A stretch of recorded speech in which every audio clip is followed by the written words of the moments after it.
The dust tasted like copper and burnt diesel. Sergeant Kira Ashford pressed her cheek against the cold polymer stock of her Mark 22 sniper rifle, watching the valley below through a scope that would be destroyed in 3 hours.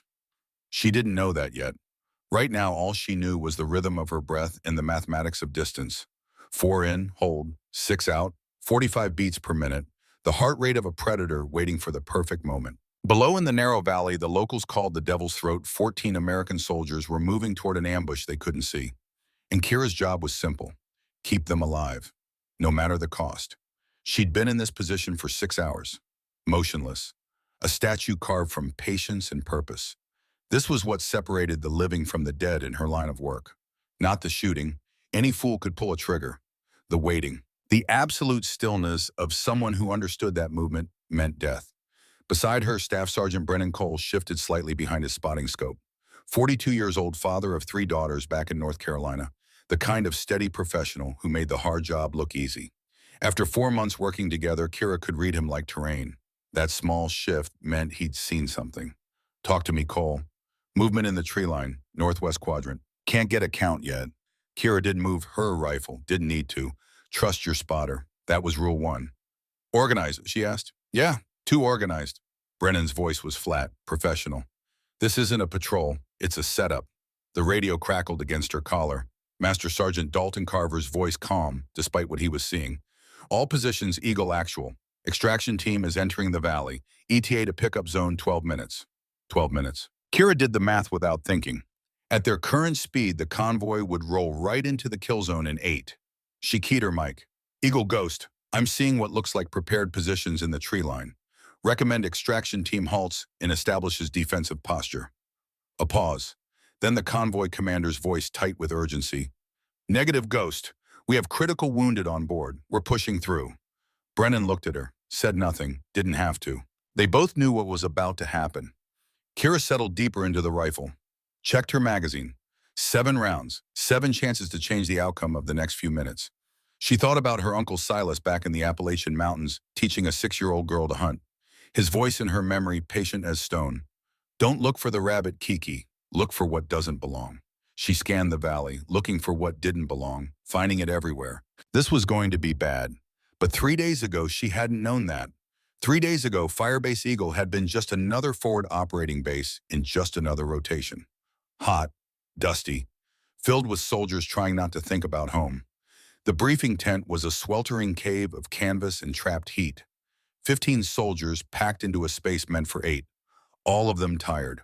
All of them watching the map on the folding table like it held answers to questions they hadn't asked yet. Master Sergeant Carver stood at the head of the table. 58 years old, built like fence wire, with hands that had held rifles since before most of the soldiers in this tent were born. He tapped the map with a wooden pointer. Listen up. High-value extraction team moving through the valley in 72 hours. Our job is Overwatch from Outpost Legacy. He indicated the ridge. Abandoned fortress, good fields of fire, bad approaches for anyone trying to hit us. Lieutenant Hayes Whitmore raised his hand. 29 fresh from officer candidate school, still carrying the kind of confidence that came from never having been shot at. Sir, intelligence says enemy activity in this sector is minimal. Do we really need full sniper overwatch? The tent went quiet. You could feel the experienced soldiers waiting to see how Carver would handle the new lieutenant's question. Carver's expression didn't change, but something cold moved behind his eyes. Sun Intelligence also said Outpost Legacy was abandoned until a shepherd reported armed men in the ruins last week. So here's what we're going to do. We're going to assume intelligence is wrong. We're going to assume the enemy is smart. And we're going to put our best people on that ridge. He turned to Kira. Ashford, you're primary sniper. You'll have final authority on positioning and fields of fire. The words hung in the air. Primary sniper. Not Brennan, who had 15 years of experience. Not Staff Sergeant McKinney, who'd been shooting competitively since before Kira was born. Her. A few sidelong glances. Not hostile, just measuring, wondering. Kira kept her face neutral. Roger that, Sergeant. Carver's eyes held hers for a moment.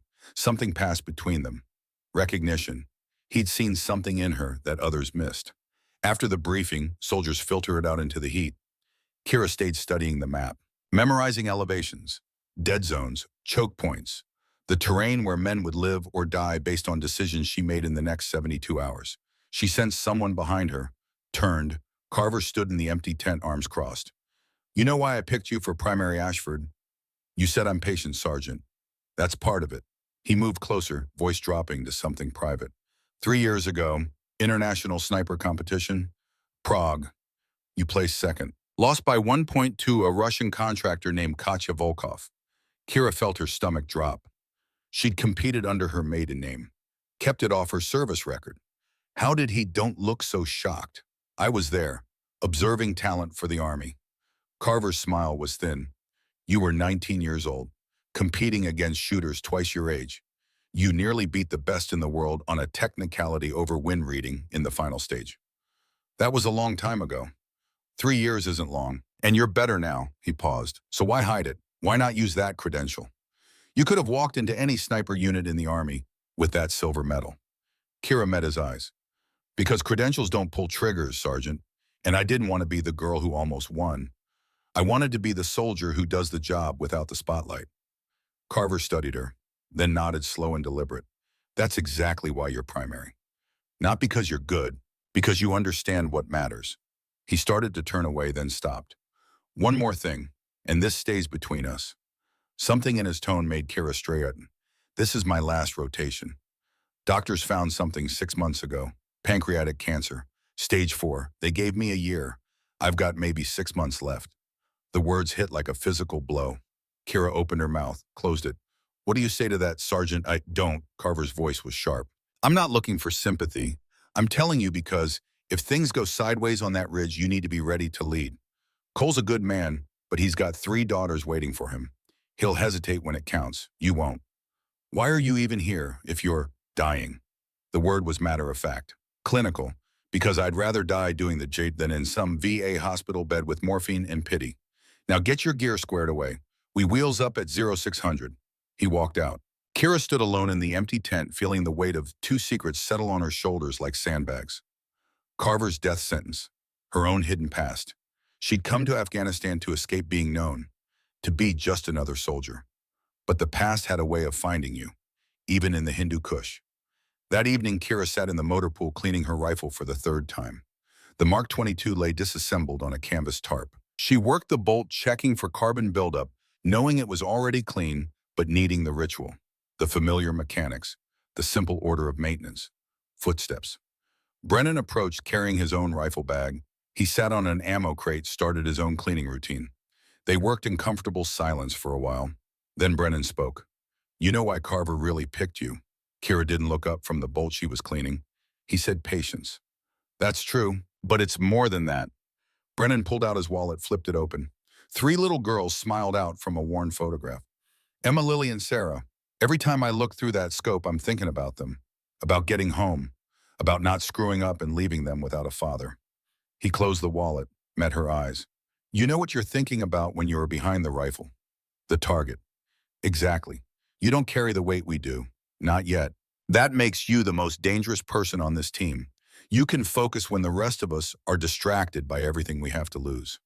Kira thought about that, about Uncle Silas, who'd raised her after her father died, about the empty space where a family should be. Maybe that's not a good thing. For you, maybe not. For the mission. Brennan smiled, grim. It's exactly what we need. He stood, shouldered his rifle bag. I'm going to give you the best wind calls I can.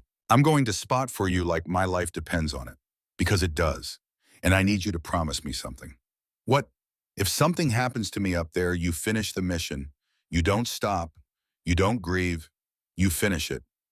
Promise me. The request hung in the air between them, heavy with implication. Nothing's going to happen to you, Cole. Promise me anyway. She held his gaze, saw the father behind the soldier. The man who needed to believe his daughters wouldn't grow up without him, but was professional enough to plan for it anyway. I promise. Brennan nodded, pulled something from his pocket. A friendship bracelet, pink and yellow beads spelling out daddy in childish letters. Emma made this. I wear it every mission. He touched it like a talisman. Reminds me what I'm fighting for. After he left, Kira sat alone with her rifle, thinking about promises, about what it meant to carry someone else's hope into combat. She pulled out her own photograph, small, worn. Uncle Silas standing in the Appalachian woods, rifle over his shoulder, that rare smile on his weathered face. He'd died 2 years ago. Heart attack. quick and clean, the way he would have wanted. I'm doing what you taught me, she whispered to the photo, finding what doesn't fit, waiting for the right moment. She put it away, finished cleaning her rifle. Tomorrow, the real work began. The helicopter flight to Outpost Legacy was 40 minutes of controlled violence. The Black Hawk shuddered through thermal's rotors, beating the thin mountain air. Kira sat in the web seat rifle bag between her knees, watching the landscape scroll beneath them. Green valleys gave way to brown ridges, gave way to peaks, still touched with snow. Beautiful and indifferent. These mountains had seen armies come and go for thousands of years. Alexander, the Mongols, the Soviets. Now them. The mountains didn't care. They'd outlast them all. Beside her, Corpsman Garrett Sullivan checked his medical kit for the fourth time. 36 years old, completely bald, with hands that could stop bleeding or start an IV in a moving vehicle. He caught her watching. You ready for this? He shouted over the rotor noise. As ready as I'll ever be. Good, because altitude does weird things to ballistics up here. Thinner air, less drag. Your rounds are going to fly faster and flatter than you're used to. I know. Just making conversation. He grinned. Nervous flyer. Across from them, Lieutenant Whitmore sat, rigid hands gripping his rifle. The young officer's jaw was clenched, eyes fixed on the middle distance. First combat deployment. First time in a helicopter over hostile terrain. His fear was obvious to anyone who'd seen it before. Brennan leaned over, spoke quietly to Whitmore. Breathe, Lieutenant. We've done this 100 times. It's just another day at the office. Easy for you to say. You're not thinking about all the ways this can go wrong. That's where you're wrong, sir. Brennan's voice was gentle. I'm thinking about exactly that. But I'm also thinking about the fact that I've got the best sniper in theater watching our backs. So I'm choosing to focus on that instead. Whitmore looked at Kira. She gave him a slight nod. Professional, confident. The young lieutenant's breathing slowed. Not calm, but calmer. The pilot's voice crackled through headsets. 2 minutes to LZ. Looks quiet, but stay frosty. The Black Hawk flared nose up, settling onto broken pavement beside the fortress. Dust rose in a blinding cloud. Kira grabbed her rifle bag and moved before the wheels fully touched down. Boots hit ground. Team fanned out, weapons up. Scanning. Nothing moved in the ruins. Carver hand signaled. Move to structure. Kira went first, rifle bag across her back, sidearm drawn. The fortress loomed above them. Old stone blackened by fires that predated modern wars. Blue ceramic tiles still clung to walls, faded but beautiful. The Black Hawk lifted off behind them, rotors fading into vast mountain silence. They were alone now, just 7 soldiers in an ancient fortress and the enemy somewhere in the rocks watching, waiting. Outpost Legacy had been beautiful once. Kira could see it in the architecture. The careful stonework, the arched doorways, the courtyard where blue tiles formed geometric patterns that had survived centuries. Someone had lived here, loved here, died here. Now it was just bones, waiting for the next war. Carver gathered the team in what had been a great hall now open to the sky.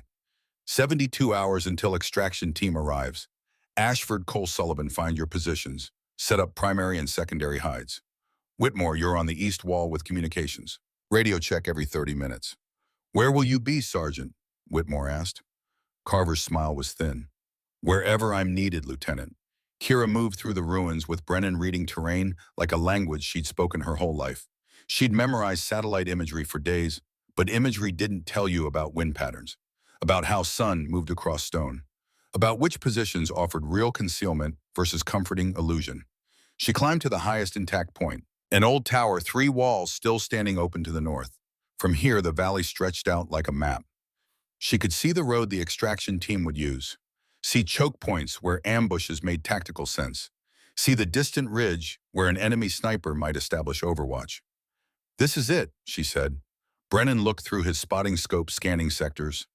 Good sight lines, but we're exposed on the north approach. Can't have everything. We'll set a secondary position lower down for fallback. She began the ritual. Everything precise, everything measured. The rifle's position, the sandbag support, the sandsock adjusted beneath the rear stock for micro-movements. The sight picture, the escape route marked mentally.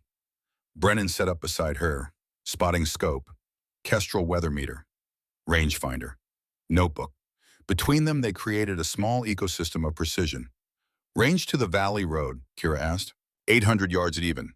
Wind run light and variable, 6 knots. It'll pick up after noon when thermals start. She made notes in her data book. Every detail mattered. Wind at different times. temperature changes, how the valley breathed. By sunset, they were ready. The team ate MRS cold, no fires. Whitmore complained about the chicken.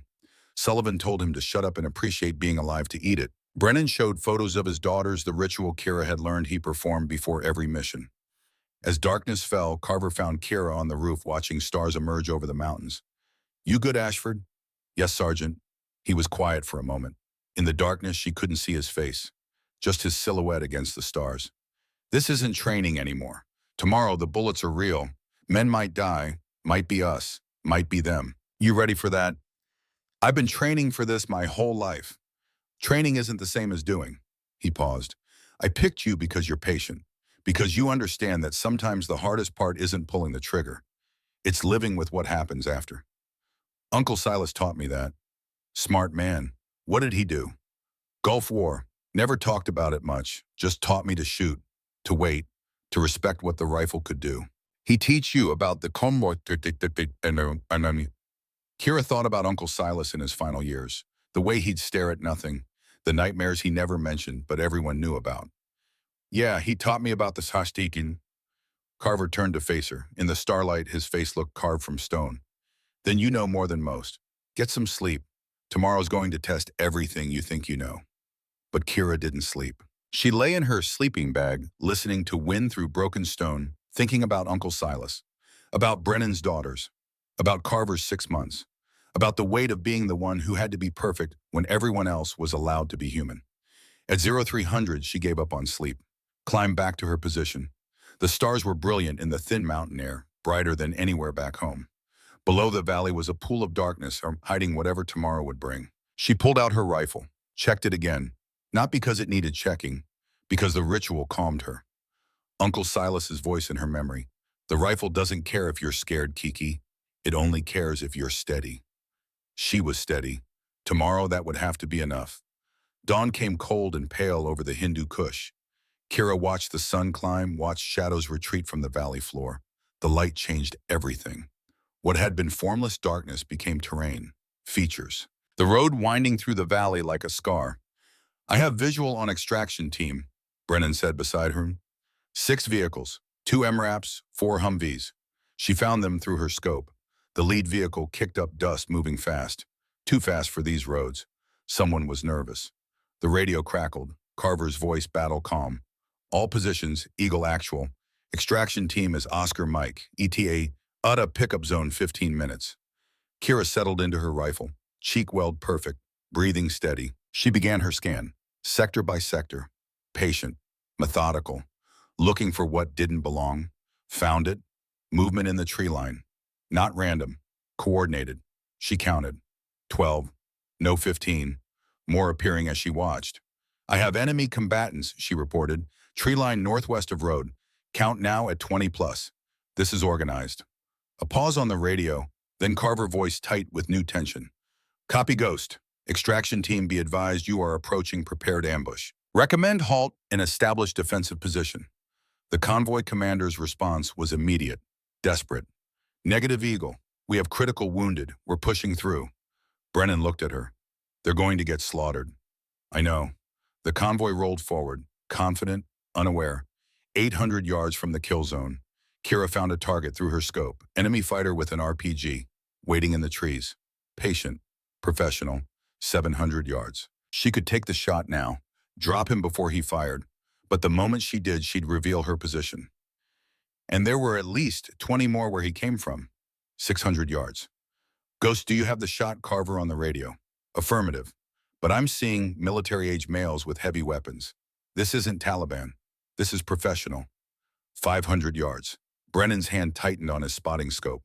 "Kira, 400 yards. The lead MRAP rolled past the tree line. For one heartbeat, nothing happened. Then the world exploded. The DSK heavy machine gun opened up first. Russian-made, 50 caliber. Each round the size of a man's thumb. The kind of weapon that turned armored vehicles into coffins. The lead MRAP's tires shredded.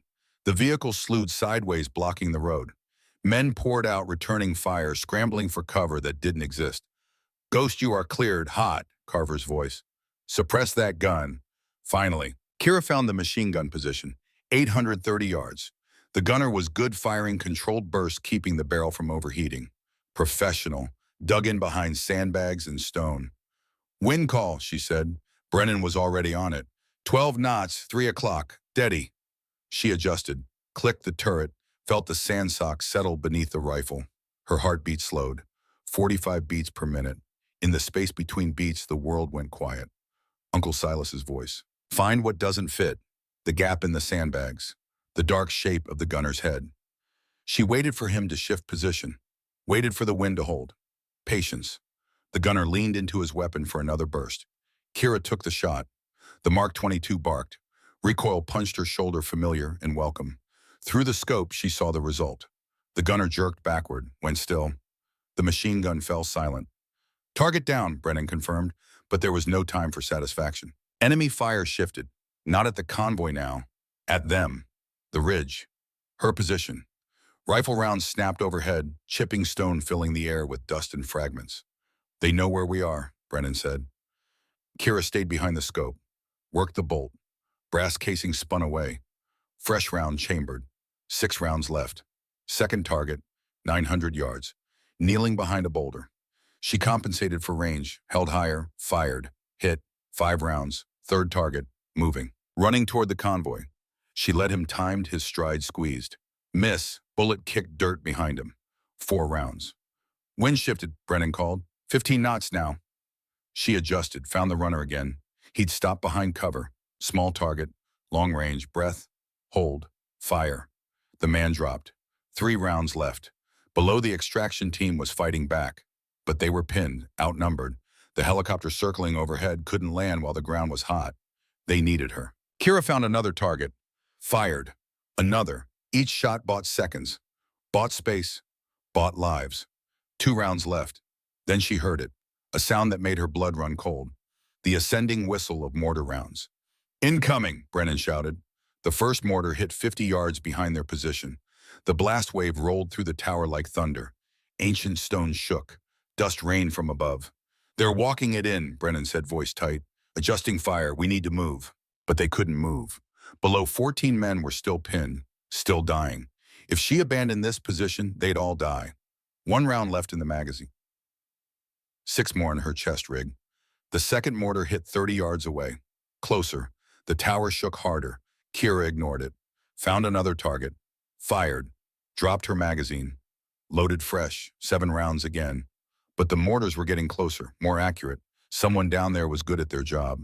The third mortar hit the base of the tower. Not a direct hit, but close enough.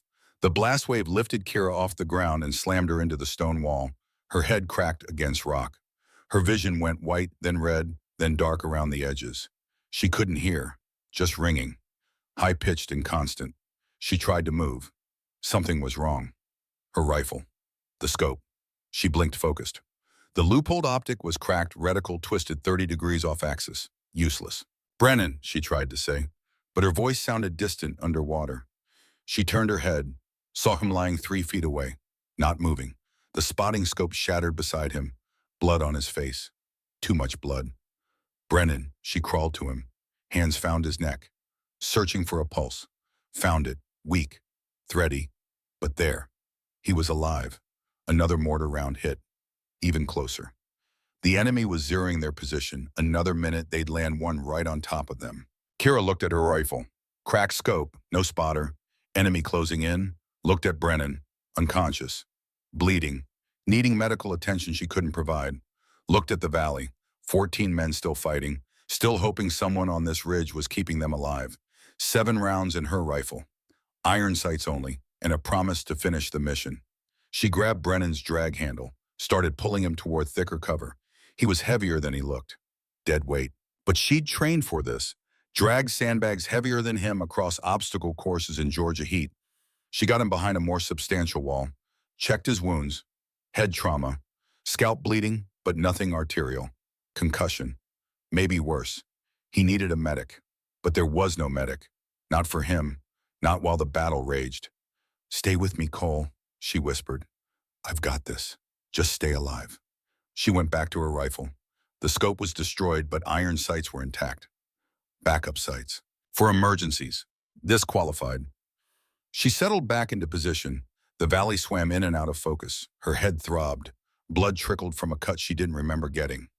None of it mattered. Below, the extraction team was still pinned, the Black Hawk still circling, unable to land. They needed her. Brennan's voice in her memory promised me, finish the mission, she'd promised. Kira Ashford didn't break promises. She brought the rifle up. Iron sights only. Found a target through to the crude metal posts. 800 yards with iron sights was nearly impossible. Nearly. She took the breath, held it, let the world narrow to the simple geometry of the shot, and fired. The fight was just beginning. The world came back in pieces. Sound first. The high-pitched whine in her ears slowly fading, replaced by the distant crack of rifle fire and the deeper boom of mortars still walking the ridge. Then sensation. Pain in her ribs where she'd hit the wall. Wetness on her face, blood or sweat she couldn't tell. Then sight. Kira blinked away the dust and focused on the valley below. The extraction team was still pinned in the irrigation ditch, still taking fire from multiple positions. The Black Hawk circled overhead like a frustrated hawk unable to land while the ground was hot. She looked at Brennan. He was breathing, shallow but steady. A dark bruise was already forming on his temple where the blast had thrown him against the stone. His eyes moved beneath closed lids, dreaming maybe, or fighting his way back to consciousness. "I've got this," she whispered to him. "Just rest." But she didn't have it. Not really. The scope on her rifle was cracked. The reticle twisted 30 degrees off axis, powerless. And without Brennan's wind calls, without his steady voice giving her the data she needed, she was working half-blind. She checked her magazine. 7 rounds. 7 chances to make a difference. The radio crackled against her collar. Carver's voice strained but controlled. "Ghost, give me a sit rep." Kira keyed the mic with blood-slick fingers. "Eagle Ghost. Cole is down unconscious but stable. Primary optic is destroyed. I'm on iron sights only." A pause. She could almost hear Carver processing this. No spotter, no scope. Enemy closing in. "Can you still provide fire support?" "Affirmative, but effective range is reduced." "Copy. Do what you can. Sullivan is moving to your position." "Negative, Eagle. I need him on the ground supporting the extraction team. I can manage." Another pause. Longer this time. "Roger, Ghost. You have final authority on your position. Eagle out." Final authority. That meant if she decided to abandon the hide and move Brennan to safety, no one would question it. It also meant if she stayed and got them both killed, that was on her too. Kira looked at the valley, at the soldiers fighting for their lives, at the helicopter that couldn't land, at the enemy positions multiplying like a virus. She'd made a promise to Brennan. Finish the mission. She settled back behind the rifle. The iron sights were crude compared to the scope. 2 metal posts and a rear aperture. No magnification. No ranging reticle. Just Kentucky windage and shooter's instinct. She'd qualified with iron sights at sniper school, of course. Everyone did. But that was at known distances on flat ranges with wind flags and spotters. This was something else entirely. She found a target, enemy fighter moving between rocks 600 yards out. She aligned the front sight post, held center mass squeezed. The rifle kicked. Through the sights, she saw the man stumble, then drop. Not a clean kill. Chest shot, maybe shoulder. He'd either die slow or get treated. Either way, he was out of the fight. She worked the bolt. 6 rounds left. Another target. Farther. 700 yards. Kneeling behind a low wall. She held higher this time, compensating for the range.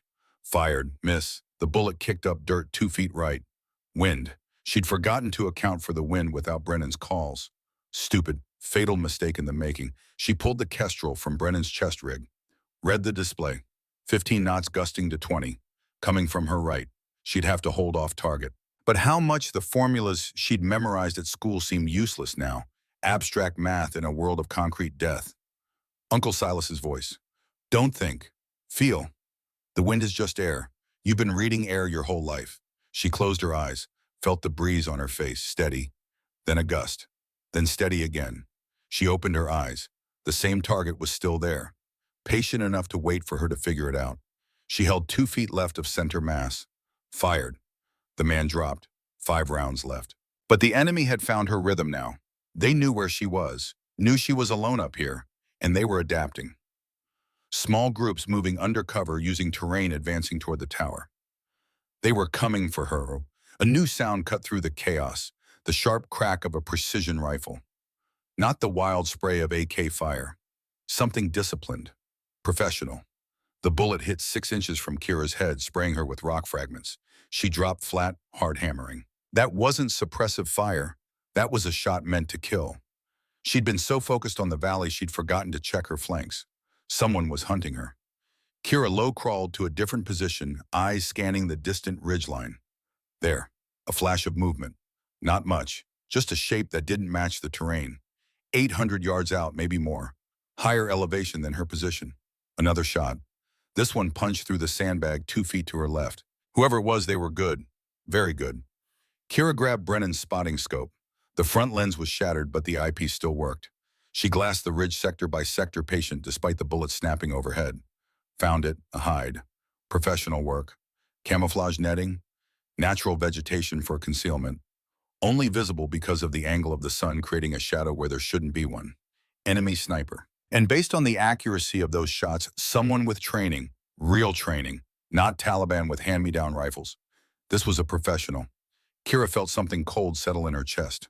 Not fear exactly, recognition. She was looking at someone like her, someone who understood patience, who knew how to read wind and distance and the 100 small variables that separated a hit from a miss. This was a duel. The enemy sniper fired again. The round cracked overhead close enough that Kira heard the supersonic snap. They were zeroing her position. Another shot or two and they'd have her. She needed to move or shoot, and moving meant abandoning Brennan. Not an option. Kira brought her rifle up, used the iron sights to find the hide. Range 850 yards, wind still 15 knots. Uphill shot, which meant the bullet would hit high if she didn't compensate. But here was the problem. The enemy sniper was behind good cover. She could see the hide, but not the shooter. And without the scope's magnification, she couldn't see the small gaps where a target might appear. She was outgunned and outpositioned and running out of time. Think, the enemy sniper's mistake was patience. They were waiting for the perfect shot, waiting for Kira to expose herself completely. That kind of patience came from confidence, from knowing you were the better shooter. Fine, let them be confident. Kira shifted position slightly, deliberately, made herself a bigger target, watched the distant hide through the damaged spotting scope. There, movement, the enemy sniper adjusting, preparing for the shot. Kira didn't wait. She fired at the hide. Not at the shooter because she couldn't see the shooter. At the hide itself, at the spot where she thought a human head might be. 4 rounds left. No hit. But the enemy sniper flinched, ducked back down. Good. Now they knew she could shoot back. The radio crackled. Carver. Ghost, we're taking heavy casualties down here. That machine gun is back in action. Kira swung her rifle back to the valley. Found the machine gun nest. Different position from before. They'd moved after she'd killed the first gunner. Smart. New gunner. Same deadly weapon. The DSK was chewing through the extraction team's cover, forcing them deeper into the ditch, making the helicopter landing impossible. She ranged it. 900 yards. Long shot with iron sights. Longer shot with an enemy sniper trying to kill her. Ghost, did you copy and copy Eagle? I have visual on the gun. Engaging. She found the gap in the sandbags. Saw the muzzle flash. Adjusted for wind and range. The front sight post was a thick black blob at this distance covering most of the target. She had to aim with memory and instinct more than sight. She fired. Miss! The round sparked off metal somewhere behind the position. The enemy sniper fired back. The bullet punched through the blue tile 6 inches from her shoulder. 3 rounds left. Kira forced herself to slow down, to breathe, to find the space between heartbeats where the world went quiet and the mathematics of death became simple geometry. She adjusted her hold, fired again. Through the iron sights, she saw the DSHK gunner jerk backward.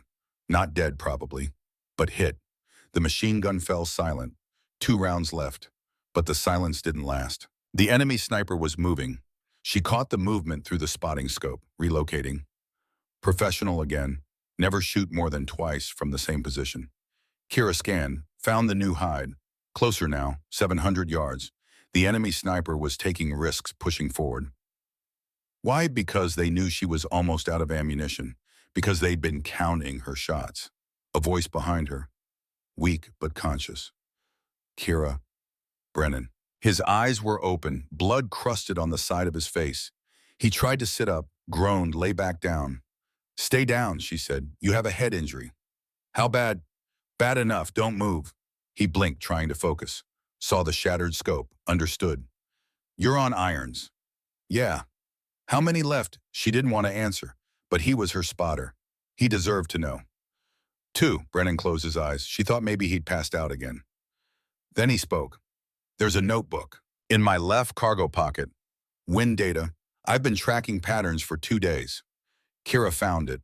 A small green notebook, pages filled with Brennan's neat handwriting. Wind speeds, directions, times. He'd been building a database of this valley's behavior. You're a damn professional, Cole. Just doing my job. He coughed. What are you seeing down there? Extraction team is still pinned.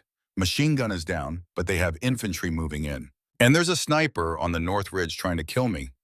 Priorities. Good question. Kill the sniper and she might survive. But the extraction team would die. Ignore the sniper and help the team, she'd probably take a bullet. Before she could answer, the radio crackled again. Different voice this time. Captain James Sullivan, the extraction team commander. 48 years old veteran of 3 tours, voice tight with controlled panic. Eagle Actual Falcon 6. We have enemy forces massing for final assault. They're bringing up heavy weapons. If we don't extract in the next 5 minutes, we won't extract at all. Carver's response was immediate. Falcon 6, can you identify enemy command element? Negative their weight. I have visual on what looks like a commander. Grid 796348. He's directing the assault. Kira swung her rifle to the new grid, scanned, and found him. Standing in a bombed-out courtyard with blue tile walls. Older man, maybe 50. Not in fighting position, but in command position. Radio handset pressed to his ear, gesturing to subordinates. Directing the entire battle, and he was 1,700 yards away. Kira felt her breath catch. 1,700 yards. More than a mile. At that range, the bullet would drop over 40 feet. The wind would push it several yards left or right. The Earth's rotation would actually affect the trajectory, and she'd have to do all the calculations with iron sights and a concussed spotter. I have eyes on enemy commander, she reported. Range is outside standard engagement envelope. Silence on the radio. Everyone knew what that meant. The shot was impossible. Then Carver's voice. Calm, almost gentle. Ghost, what do you need? What did she need? A miracle. A scope. A spotter who wasn't bleeding from the head. Wind that didn't change every 30 seconds. Time to set up properly. She needed Uncle Silas to tell her it was okay to take a hard shot. She looked at Brennan. He was watching her with unfocused eyes. Can you work? She asked. Tell me what you need. Wind call for 1,700 yards. Brennan's eyes widened, then narrowed. He understood what she was proposing. That's outside our data. I know. We've never practiced past 1,200. I know. He reached for his kestrel, hands shaking. Read the display. Current wind is 18 knots, but at that distance, you'll be shooting through multiple wind layers. The valley creates thermals. The wind down low might be different from the wind at mid-flight.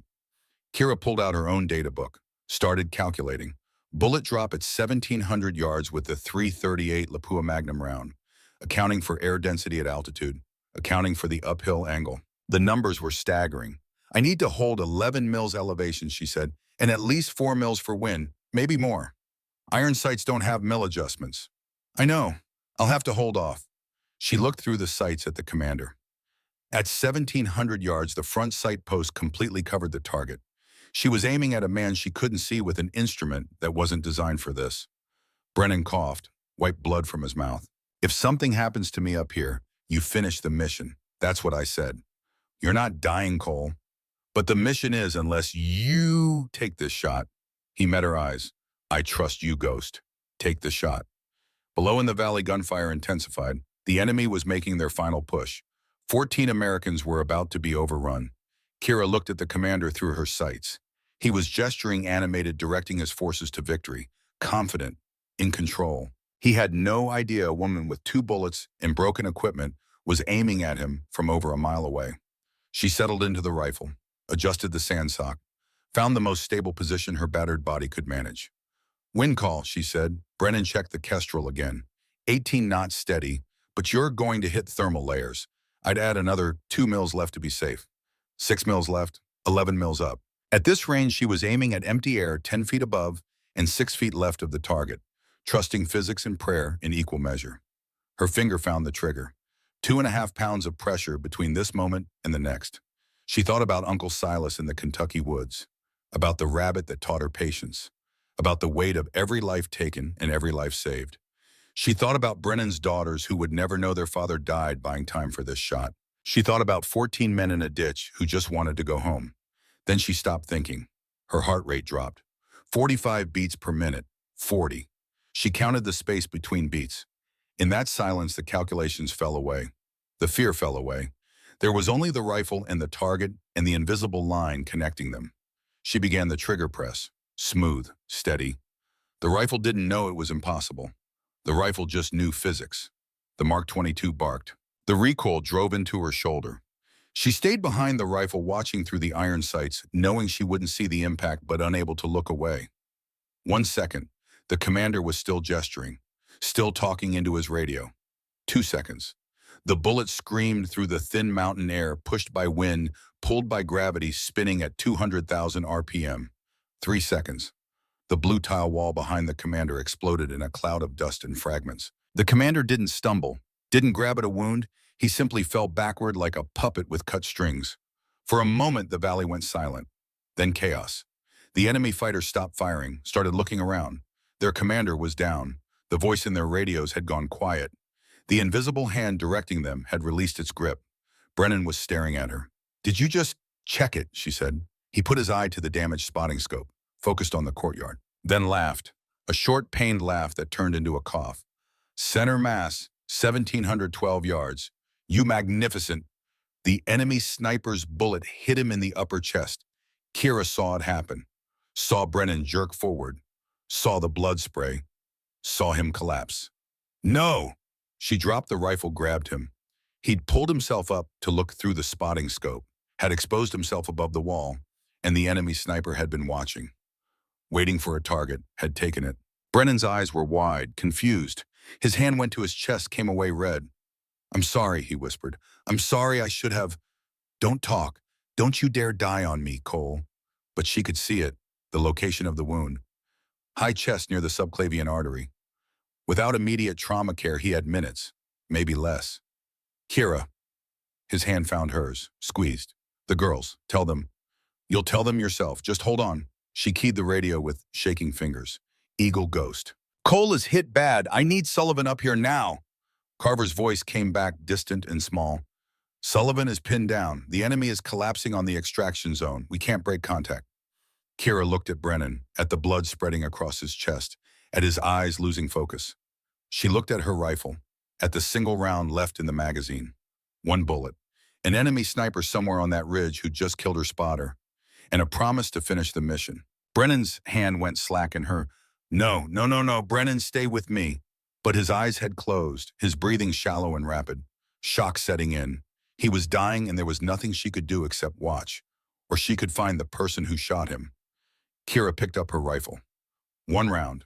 One chance. She glassed the ridge with the broken spotting scope. Scanned every hide, every shadow, every piece of terrain that could conceal a shooter. Found nothing. The enemy sniper was good. Better than good. They'd taken their shot and disappeared. Probably relocating again. Probably setting up for the kill shot on Kira. Below in the valley, the firefight had turned. Without their commander, the enemy assault had stalled. The extraction team was breaking contact, moving toward the helicopter landing zone. They were going to make it. Because of Brennan's wind call. Because of his trust. Because he'd given Kira the data she needed, even while his brain was scrambled from a concussion. And now he was dying. Kira felt rage. Pure and cold. Not the hot rage of the moment. The kind that turned to ice in your veins and made your hands steady. She scanned the ridge again, slower this time, looking for the thing that didn't fit. Uncle Silas's voice. "The rabbit doesn't hide from you. It hides as part of the world. Find where the world is wrong." There, a glint of glass. No bigger than a coin. 1,100 yards out. New position. The sniper had moved downhill, gotten closer. Aggressive. Confident. Too confident. Kira settled behind her rifle. Iron sights on the glint. She couldn't see the shooter. Just the scope. Just the reflection of sun on glass that gave away the position. One round left. She thought about Brennan's daughters. About the photos he'd shown everyone. About Emma learning to fish. About Lily starting school. About Sarah, who was too young to remember her father's face. She thought about the friendship bracelet he wore around his wrist. About the promise she'd made. Finish the mission. This was the mission, not the commander at 1,700 yards. This The enemy sniper who'd taken her spotter, who'd broken the most sacred bond in the sniper world. Kira did the math. 1,100 yards, wind still 18 knots. Downhill shot this time, which changed everything. She didn't have time to calculate, didn't have data, just instinct and rage and one bullet. She held 3 feet above the glint, 2 feet left for wind. Kentucky windage, mountain shooting, the kind her uncle had taught her before she knew what a mildot was. Her finger found the trigger. 45 beats per minute, 40, 35. The world went quiet. She fired. The bullet crossed 1,100 yards in just over a second. She watched through the iron sights, saw the glint disappear, saw a shape tumble backward out of the hide. The enemy sniper fell, rolled, lay still. Kira didn't feel triumph, didn't feel anything except the weight of the empty rifle in her hands. She turned to Brennan, dropped beside him. His chest was barely moving. "Ghost, what's your status?" Carver on the radio. She didn't answer, just pressed her hands against Brennan's wound, trying to stop the bleeding, knowing it was useless, knowing he was too far gone. His eyes fluttered open, found hers. "Did you get him?" he whispered. "I got him." "Good." A weak smile. "Tell Emma, tell her daddy was proud."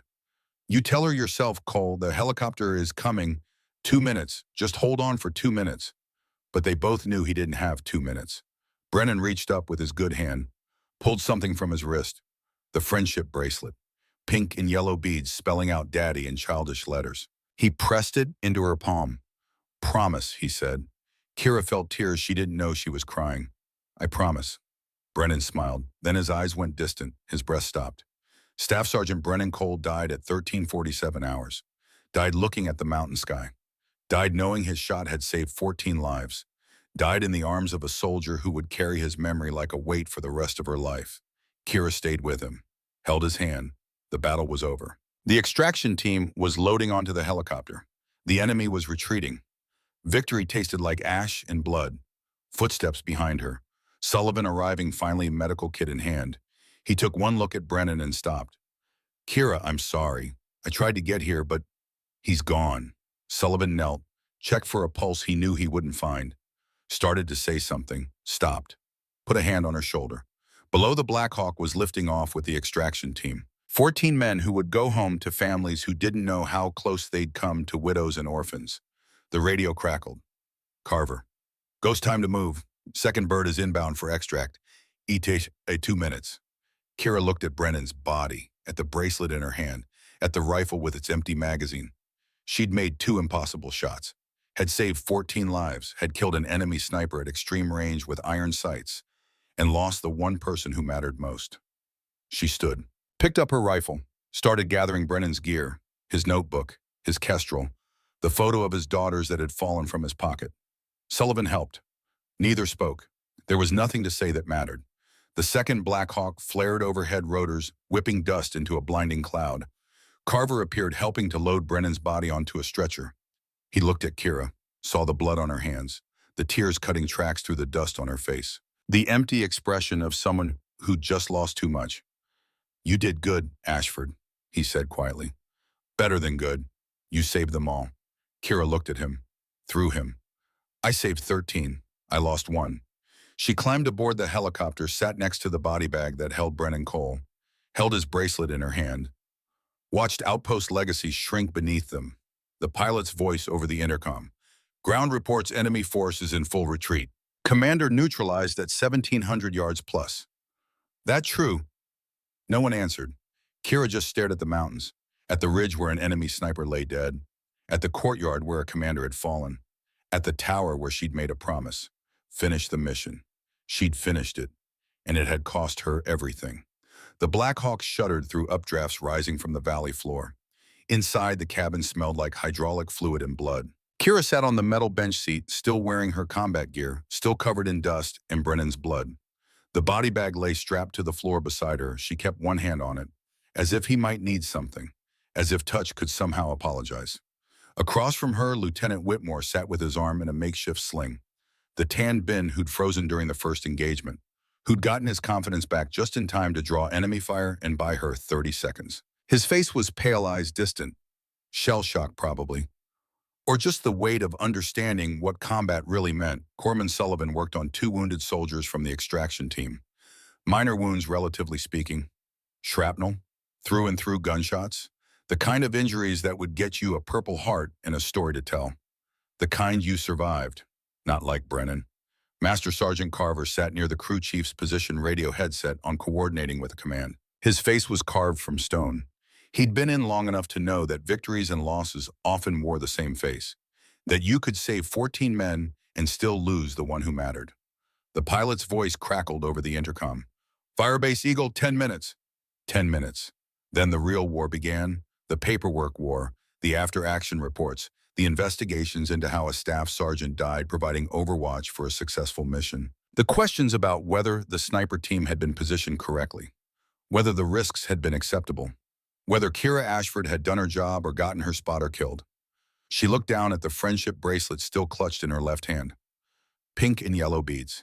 Daddy spelled out in the simple faith of a 10-year-old who believed her father was invincible. Emma would learn different soon. Sullivan finished with the wounded, moved to sit beside Kira. He didn't say anything at first, just sat there, another body in the overcrowded cabin. Then, you know it wasn't your fault. Kira didn't look at him. He pulled himself up to check my shot, exposed himself above the wall. That's on me. I should have told him to stay down. He was doing his job. You were doing yours. His job kept him alive for 4 months. Mine got him killed. Sullivan was quiet for a moment. When he spoke again, his voice was lower. Private. I've been a corpsman for 14 years. I've seen a lot of good men die, and I've learned something. The ones who survive, they're not always the best, just the luckiest. Cole's luck ran out, that's all. Nothing you could have done. I had 1 bullet left. I used it to kill the sniper instead of calling for extract. You used it to avenge your spotter. That's what we do. That's the job. But it didn't feel like the job. It felt like rage, like grief given a rifle and a target. The helicopter banked, descending toward Firebase Eagle. Through the open door, Kira could see the base spread out below, sandbags and HESCO barriers in the organized case of a forward operating position. Men were already gathering near the landing pad. Word had spread. They'd lost someone. The wheels touched down hard. The crew chief slid the door open all the way. Heat and dust rolled in. Carver was first out, already talking to the base commander. Then the wounded, helped by medics who'd been standing by. Then Sullivan grabbing his aid bag.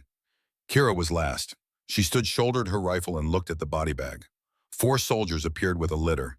They moved with practiced efficiency, no wasted motion, loading Brennan for transport to the mortuary affairs section. One of them, a young private, caught Kira's eye. We'll take good care of him, Sergeant. She nodded, didn't trust her voice. They carried him away. Just like that. 1 minute he was her responsibility, her spotter, her friend. The next he was someone else's paperwork. Kira stepped off the helicopter into the Afghan heat. The rotor wash pushed at her back like an impatient hand. Around the landing zone, soldiers stopped what they were doing. Watched. Not staring exactly. Just acknowledging. One of their own had come home in a bag. She walked toward the operations center, rifle slung across her back, Brennan's bracelet in her pocket. Each step felt like moving through deep water. A voice called out, Sergeant Ashford. She turned. Captain James Sullivan, the extraction team commander, striding toward her. 48 years old, built like a linebacker with a face that had seen too many near misses. He caught up, fell into step beside her. I wanted to thank you, he said. That shot you made. The commander. 1,700 yards. I've never seen anything like it. Brennan made that shot possible. He gave me the wind data. I know, but you pulled the trigger. He paused. 14 men went home today because of you, my men. I need you to know that. Kira stopped walking, looked at him. How many men do you have, Captain? What, total? How many in your unit? Sullivan's brow furrowed. 32, why? Then 18 of them didn't go home today, and one of mine didn't either. So let's call it what it is. We didn't win. We just didn't lose as bad as we could have. She walked away before he could respond. The operations center was a climate-controlled container, generators humming, outside maps covering every wall. Carver was already there, standing over a topographic map with Major Richards, the base commander. They looked up when Kira entered. Richards was regular Army, late 40s, competent, the kind of officer who'd probably never fired a shot in anger, but knew how to manage soldiers who did. Sergeant Ashford, have a seat. She remained standing. I'd rather stand, sir. Richards exchanged a glance with Carver, nodded. Fair enough. I've received preliminary reports from the extraction team and from Master Sergeant Carver.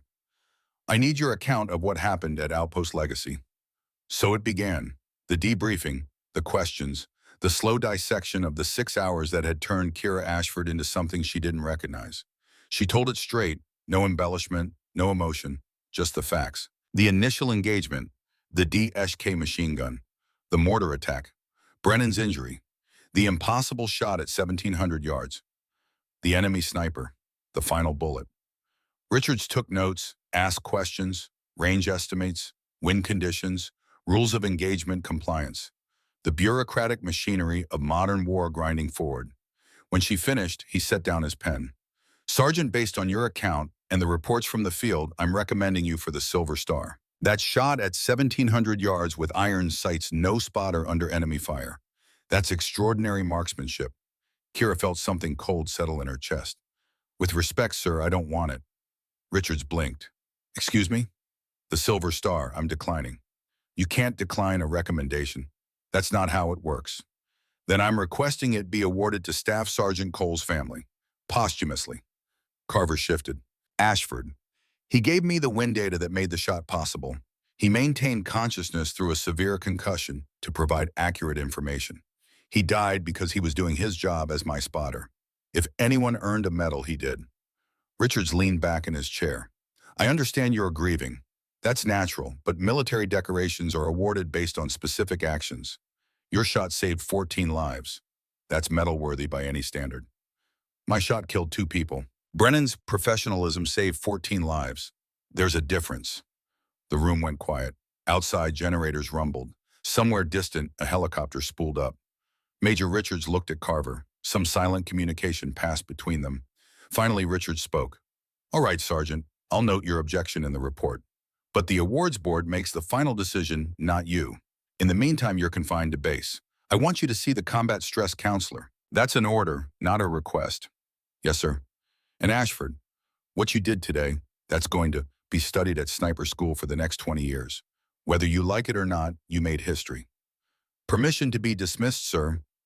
Richards waved a hand. Kira saluted, turned to leave. Carver followed her out into the heat. Ashford, hold up. She stopped, turned.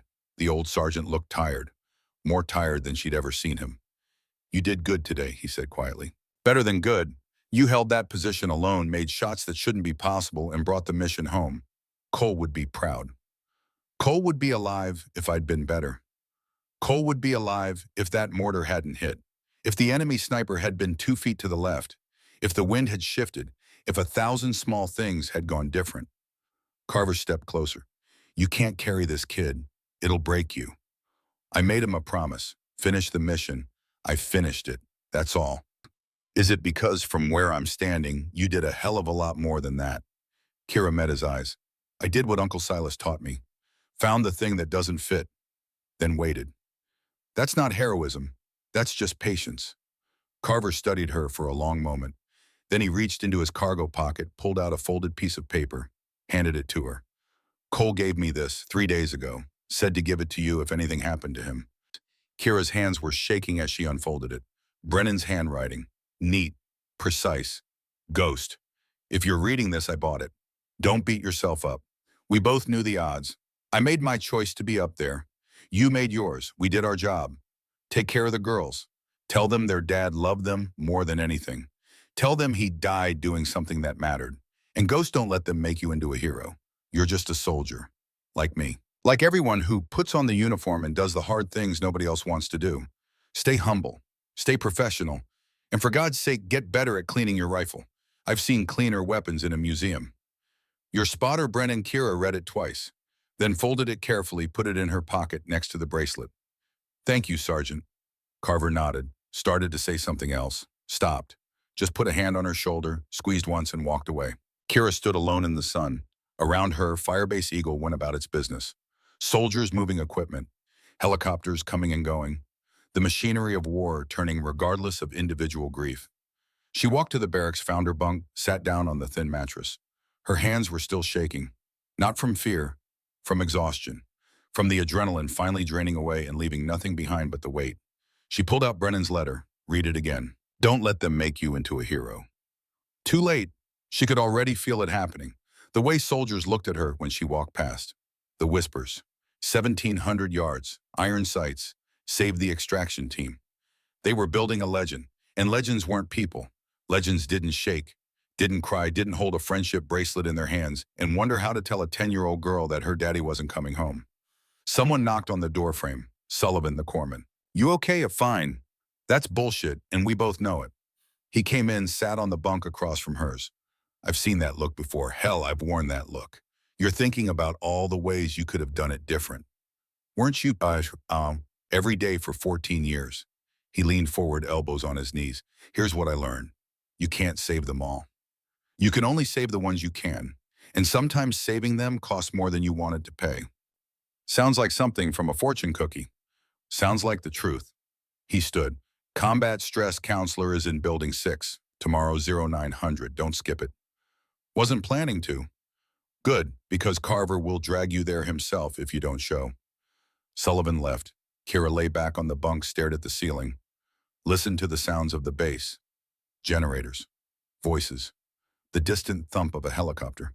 She closed her eyes. Saw Brennan falling backward. Saw the blood. Saw his eyes losing focus. She opened them again. Sleep wasn't coming. Not tonight. Maybe not for a while. Instead, she pulled her rifle maintenance kit from her locker. Sat cross-legged on the floor. Began field stripping the Mark 22. The familiar ritual. The simple mechanics of taking apart and cleaning and reassembling the tool that had saved 14 lives and cost 1. The bolt came out slick with carbon. The barrel showed copper fouling from the afternoon shooting. She cleaned it methodically. No rush, just the work. Brennan was right. She'd been sloppy with her maintenance. Let things slide. She wouldn't make that mistake again. 4 hours later, the rifle was clean enough for inspection. She reassembled it, functions checked, it put it away. Then she pulled out Brennan's gear, his Kestrel, his rangefinder, his data book. She opened the book. Page after page of wind data. Times, speeds, directions. The patient accumulation of knowledge that had made the impossible shot possible. On the last page, he'd written something. Recent. Maybe the night before the mission. To whoever gets this book, wind is just air with attitude. Respect it, learn it. It'll save your life or take it. Your choice. Kira ran her finger over the words, then closed the book. Put it with her own gear. She'd keep it, study it, learn from it. The best way to honor the dead was to learn from them. 6 hours later, the sun came up. Kira hadn't slept. She'd sat on her bunk, watching the light change through the small window, thinking about nothing and everything. At 8:30, she walked to Building 6. The combat stress counselor was a captain, psychologist, mid-30s, kind eyes, the sort of person who'd probably never been shot at but understood the aftermath. The session lasted an hour, standard questions. How are you feeling? Are you sleeping? Having intrusive thoughts? Kira gave standard answers. Fine, some. Not really, all lies. The counselor knew it, but she also knew you couldn't force healing. You could only offer the tools and hope the soldier used them. At 1100, Kira was summoned back to the operations center. Major Richards was there. So was Carver, and a third man she didn't recognize. Civilian clothes, late 50s, hard eyes. Sergeant Ashford, this is Mr. Peterson. He's with the Defense Intelligence Agency. Peterson offered his hand. Kira shook it. His grip was firm, businesslike. Sergeant, I've been reviewing your after-action report, specifically the shot at 1,712 yards. I'd like to ask you some questions, technical questions. For the next hour, Peterson went through every detail. Weapon system, ammunition type, environmental conditions, her calculation method, how she'd estimated range, how she'd compensated for wind without a spotter. He took notes, lots of notes. Finally, Sergeant, have you ever considered teaching sniper school is always looking for qualified instructors? No, sir. Why not? Because my job is in the field, not a classroom. Peterson smiled. Fair enough, but the shot you made, that's going to change doctrine. We've been telling snipers for years that effective range tops out around 1,200 yards for practical purposes. You just extended that by 500 yards using iron sights. I got lucky. You got skilled, and someone needs to teach that skill to the next generation. With respect, sir, I'll pass. After Peterson left, Richards looked at her. You're turning down a lot of opportunities, Sergeant. I'm a sniper. That's the opportunity I want. All right, you have 3 days of mandatory downtime. After that, we'll talk about your next assignment. Kira saluted. Left. 3 days of doing nothing. 3 days of thinking. 3 days of carrying weight she couldn't put down. She spent them cleaning weapons, working out, avoiding other soldiers. At night, she sat on her bunk and wrote a letter to Emma Lily and Sarah Cole. It took her 14 drafts to get it right. Dear Emma Lily and Sarah, my name is Sergeant Kira Ashford. I was your dad's partner. He was my spotter and the best one I ever worked with. I'm writing to tell you that your dad was brave. Not the loud kind of brave, the quiet kind. The kind that does the hard job even when it's scary, even when it hurts. On the day he died, he helped me save 14 people. He was hurt. His head was bleeding. But he stayed in the fight because that's who he was. A professional, a soldier, a good man. He talked about you all the time. Emma, he was proud you learned to fish. Lily, he loved the drawing you sent him of the house. Sarah, he couldn't wait to see you start school. He gave me this bracelet to give to Emma.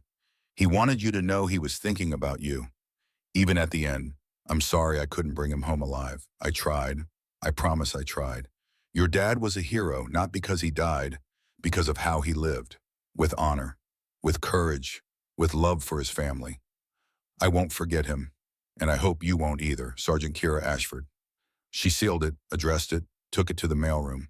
The clerk looked at the address, North Carolina. This going to a family. Yeah, Staff Sergeant Cole's family. The clerk's expression shifted. Understanding. I'll make sure it gets there, Sergeant, and I'm sorry for your loss. Thank you. 6 months later, the Hindu Kush Mountains looked the same. Ancient, indifferent. The snow had melted from the peaks, revealing stone that had been there before humans invented war and would be there long after they forgot how. Kira sat in a hide much like the one at Outpost Legacy. Different location, same mission, overwatch for a patrol moving through the valley below. Her new spotter was a corporal named Jackson, 24 years old, fresh from sniper school, eager, competent, not Brennan. Range to the compound, she asked, 920 yards. Wind 7 knots left to right. She made notes in her data book. Brennan's data book, actually. She transferred all his notes into hers, kept learning from him even after he was gone. Jackson was quiet for a moment. Then, is it true the shot at Outpost Legacy? Which part? 1,700 yards, iron sights, enemy, commander. Kira kept her eye to the scope, scanned the valley. It happened. How?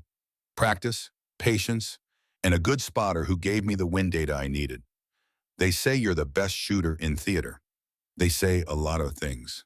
Are you? Kira pulled away from the scope, looked at him, saw the eagerness in his young face, the desire to learn from a legend. She pulled Brennan's Kestrel from her kit, handed it to Jackson. You want to know how to be good at this job? Start tracking wind patterns. Every day, every mission. Write it down, study it. Learn how this valley breathes. That's it. That's everything. Shooting is the easy part. Anybody can pull a trigger. Understanding the invisible, that takes years. Jackson took the Kestrel, looked at it. Whose was this? Belonged to my last spotter. Staff Sergeant Brennan Cole. He died at Outpost Legacy. I'm sorry. Don't be sorry. Be professional. Do the job right. That's how you honor him. They settled back into the watch. Hours passed. The patrol moved through the valley without incident. Just another day in the war. Most days were like this. Boring, waiting, nothing happening. The days that did happen stayed with you forever. At 1,600 hours, they packed up, moved back to their vehicle, drove back to base through dusty roads and checkpoints manned by soldiers who looked too young to vote. Back at Firebase Phoenix, Kyra cleaned her rifle, checked her gear, prepared for the next mission. A young private approached, new to the unit. Sergeant Ashford, I just graduated sniper school. They said if I got assigned to Afghanistan, I should find you. Kira looked at her. The private was maybe 22, skinny, nervous. The kind of nervous that came from wanting to prove yourself.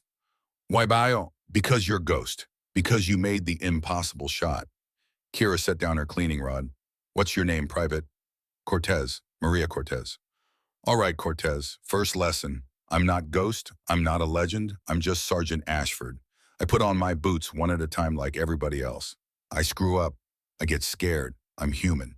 Don't make me into something I'm not. Cortez nodded. Yes, Sergeant. Second lesson.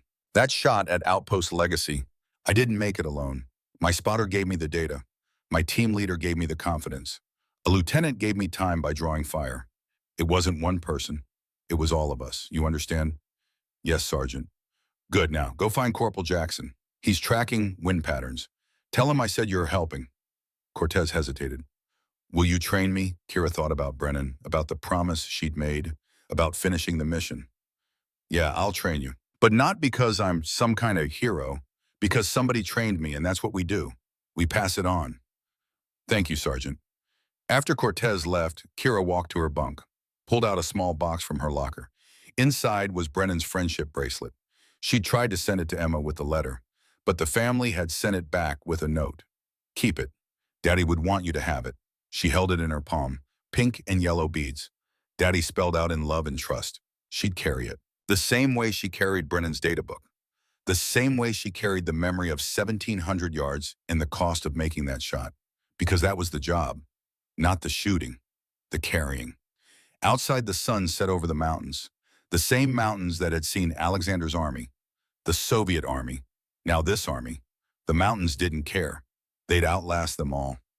Kira put the bracelet away, picked up her rifle, walked outside, found Jackson and Cortez studying the Kestrel, taking measurements, writing in a notebook. Good. Learning. The way Brennan had learned, the way she'd learned. The mission never ended. It just changed hands. Somewhere in North Carolina, 3 girls were growing up without a father, learning to remember him through stories and photos and a letter from a sergeant they'd never met. Somewhere in the Hindu Kush, an enemy commander's family was burying him, mourning, asking why. And somewhere between those two griefs, soldiers like Kira Ashford kept watch. Not for glory, not for medals, just because somebody had to. Because that was the job, and the job was all that mattered.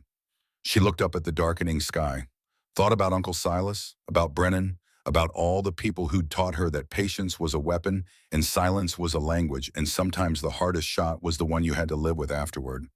Thank you, she whispered to the wind. Then she went back to work. Because Sergeant Kira Ashford wasn't a hero, wasn't a legend, wasn't Ghost. She was just a soldier, and soldiers didn't quit. They finished the mission.